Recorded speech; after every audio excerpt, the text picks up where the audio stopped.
we have a fancy introduction for that. I can't play it right now, so let's go ahead and just dive right in. Fly, Eagles, fly is the subject tonight. Brad Evans and Ryan Horvat are lined up in their three-point stance to blitz through every NFL team on BetMGM Tonight. All right, better late than never. Nice job, Kenny, for finding that. Okay, again, Fly, Eagles, Fly is the subject tonight. The reigning Super Bowl champs. Let's start off in fantasy land, shall we? And we're going to do a little discussion on overvalued, undervalued, or properly valued based on current players' average draft position. Let's start with It Hurts So Good. Come on, Jalen, make it hurt so good. Shout out to John Mellencamp. Jalen Hurts, quarterback 5, 37.90 is the overall ADP. So at that price point, Jalen Hurts, overvalued, undervalued, or properly valued, Horvey? I'm going to say properly valued. I definitely think in fantasy world, he is a top 5 quarterback, especially now that the tush push has not been outlawed. As long as he stays healthy, plays 15 games, and that's always the worry with Jalen. Is he going to be healthy for the entirety of the season? He's going to give you double-digit touchdowns just with his legs. I actually like the touchdown passes to go up this year. You have A.J. Brown. You still have Devontae. We talked earlier, about some of those other weapons there. And Saquon's not going anywhere, and I know they were more of a run-first offense, but, yeah, Jalen's a lot of the reason for that. So I think he's properly valued. I think he's properly valued, maybe even slightly undervalued, if anything. Mike Clay's got him for 3,247 passing yards, 20 passing touchdowns, 9 INTs, 621 rushing yards, and a dozen rushing touchdowns. Again, 10.5 for the over-under rushing touchdowns. Bet the over at a -140. I'd sledgehammer the crap out of that, quite frankly. He's got him at quarterback 4. He was number 12 last season in red zone completion percentage, decent. 14 in deep ball completion percentage, equally decent. Number 1 in red zone rush attempts with 47. 18 of those came inside the 5-yard line. Yeah, the tush push alive and well. At 14 rushing touchdowns last year, he's averaged 13 touchdowns on the ground over the last 3 years. So, Jalen Hurts, properly valued, teetering on slightly undervalued at QB5. Let's go to Saquon Barkley, a guy I would love to see a squat off between Hurts and Barkley in the gym. That'd be be pretty fantastically handicapped, probably -110 either way, honestly, on those two dudes, because they squat beer kegs, elephants, 18-wheelers. They're strong men. RB2 is the price tag, 3.15 overall is the ADP at a half-point PPR. So what do you say? Saquon Barkley at RB2, overvalued, undervalued, or properly valued? You know what? I want to be picky here because when it comes to these top 3, 4, 5 backs really in fantasy football, you kind of have to be. I think he's a little overvalued coming into this season. Last year, he would have broke records if they didn't sit him in that final game because they already had the NFC wrapped up. I just think it's going to be hard to duplicate that. You look at that workload, man. And if I'm ranking them, I would have Bijan into the season as number 1. And I'd have Jahmyr Gibbs at number 2. I know they still have Montgomery and Detroit, but I talked about his offensive player of the year numbers, his rushing numbers, and his touchdown numbers. I think he's an every down back, man. I still think that Montgomery is going to get touches, but I think Gibbs is going to blow up, and I think Bijan's going to do the same. So I'd have Saquon number 3. Yeah, I've got Bijan 1. I've got Saquon 2. I have Ashton Genty at 3. Really? Look at me. Yeah, I got Gibbs at 4 and CMC at 5. That's my current top 5 right now at thegamingjuice.com. If you want to check out all my ranks, it's absolutely free. Go to thegamingjuice.com. But, I think Saquon, you make a strong argument. It's always tough to repeat as the king of kings at any position. And it's even tough to finish inside the top 3 in the following year. But what's changed? I mean, the offensive line's still going to be a top 10 unit. He's still going to be a very down back practically. I think he is pretty much locked in to 300-plus touches or 325-plus touches, assuming that he plays near or the entire full slate of games. Mike Clay's got him for 1,367 on the ground, 10 rushing touchdowns, 42 catches, 328 and 2 touchdowns through the air at number 2 as well. Saquon last season, 17 yak per attempt, number 7 in missed tackles forced, number 7 in yards created per touch, and number 3 in opportunity share at 78.7%. So there's nothing that's going to really sway me. You may worry about the injury amp, but that applies to every single player. It's a violent sport. Guys are going to be susceptible to setbacks. Saquon, I think, is going to be worth every penny behind an elite offensive line. I'm going to say properly valued at RB2. All right, let's go to wide receiver, A.J. Brown. Wide receiver 10, 21.80. Overvalued, undervalued, or properly valued, Horvey?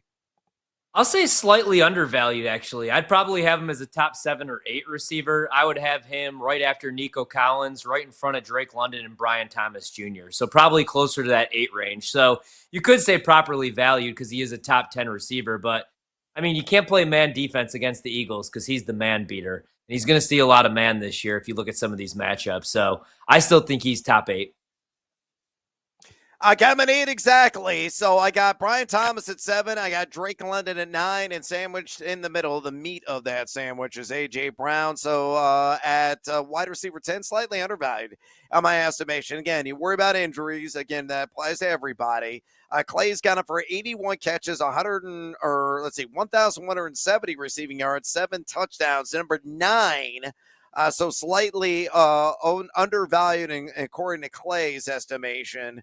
A guy that finished a WR 12 last season, 7.5 targets per game, number 24 in total yards, number 2 in yards per route run, with a premier field stretchers in the league, and he was also number 13 in route win percentage. I'm getting down with some A.J. Brown. Again, slightly undervalued for me at WR10. What about his tag team partner, Devontae Smith? Wide receiver 21, 71.03 is the ADP. So I ask you yet again, overvalued, undervalued, or properly valued on the Slim Reaper? I'm going to say slightly, and I hate to do this because I absolutely love Devontae Smith, slightly overvalued. I mean, you look at the numbers last year with A.J. Brown becoming a run-first offense with the addition of Saquon. 68 receptions, 833 yards, 8 tutties. He's going to have some big weeks. I just think he's a little overvalued, especially with some of these younger players entering year 2 and some of these rookies on the come up too. I'm with you. I got him at wide receiver 23. 22 is Rashee Rice from Kansas City, and 24 for me is Jameson Williams of the Detroit Lions.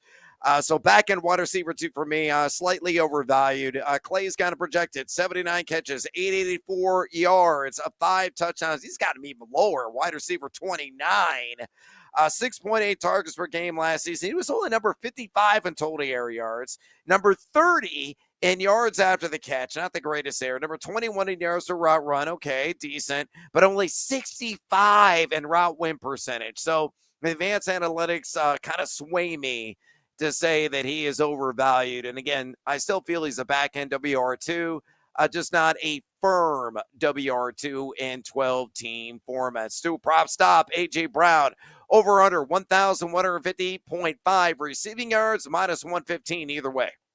Yeah, I didn't bet this. I looked at this right away, and I considered actually the under, but then I thought about it, man, and he wasn't fully healthy all of last season and still caught 67 balls and went over 1,000 yards. The 2 years before that, the first 2 years in Philly, he had 1,400 yards receiving in both seasons. Before that, with Tennessee, it's hard to judge with Ryan Tannehill as your starting quarterback, but I think he's going to be healthy this year. I think he gets to this number. It just seems about right, so I don't want to bet it.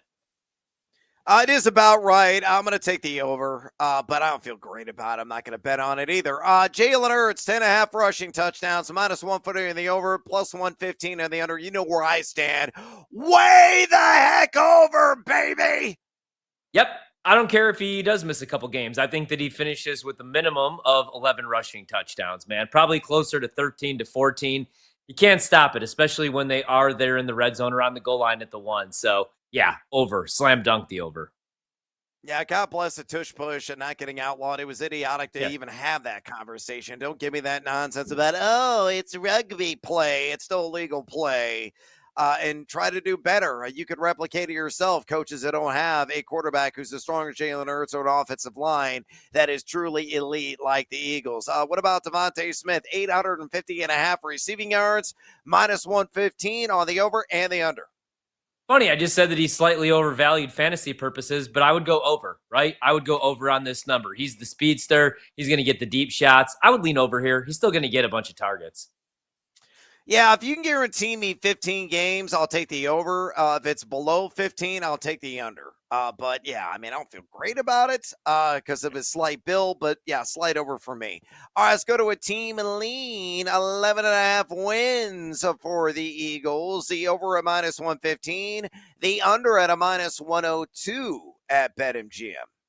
Yeah, I hear everybody's case for the under because of the schedule, especially the start of that schedule. Kind of like the Kansas City Chiefs, a lot of standalone games, a lot of really bad matchups. I don't care. Over. I think this team's actually better. Plus, I owe them for how smart they made me look last season, hyping them up since June. So, over. I think they win 12 to 13 games. I think they're at least in the NFC Championship game once again, barring any crazy injuries.